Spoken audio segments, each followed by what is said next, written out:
दिल्ली में भाजपा की जीत, सिलीगुड़ी में भाजपा कार्यकर्ताओं ने निकाला विजय जुलूस।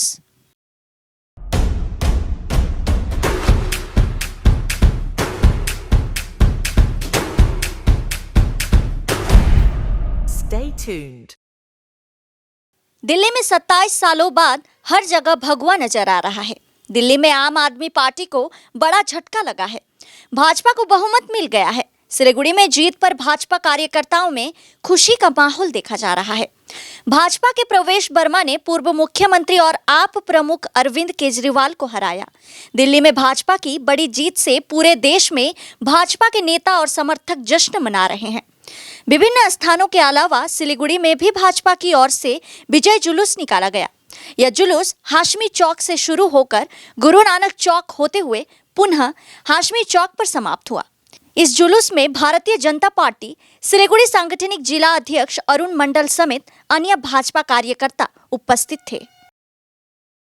দেখুন, এবার আমরা আশায় ছিলাম যে এবার দিল্লির পরিবর্তন হবে, কারণ দিল্লিতে যেভাবে করাপশন হয়েছে, যেভাবে দুর্নীতি হয়েছে, তার বিরুদ্ধে দিল্লির মানুষকে দাঁড়াতেই হবে।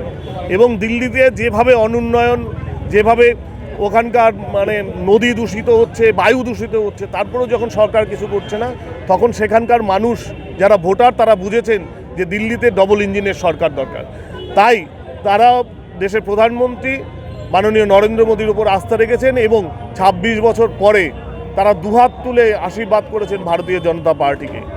এবং ২০২৫-এর প্রথমেই টাটা বাই বাই কেজরিওয়াল, এবং আমরা বিশ্বাস করি যে ২০২৬-এ রাজ্যের মুখ্যমন্ত্রী মমতা বন্দ্যোপাধ্যায় পশ্চিমবঙ্গ থেকে টাটা বাই বাই।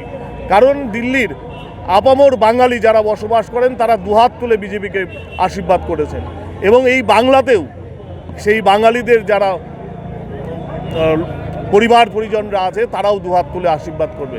এবং এইটা একটা ঘটনার সূত্রপাত হলো এবং ২০২৫-এ কেজরিওয়ালকে টাটা বাই বাই করেছে এবং ২০২৬-এ মুখ্যমন্ত্রী মমতা বন্দ্যোপাধ্যায়কে তার করাপশনের বিরুদ্ধে প্রতিবাদ জানিয়ে এই রাজ্য থেকেও টাটা বাই বাই করবে।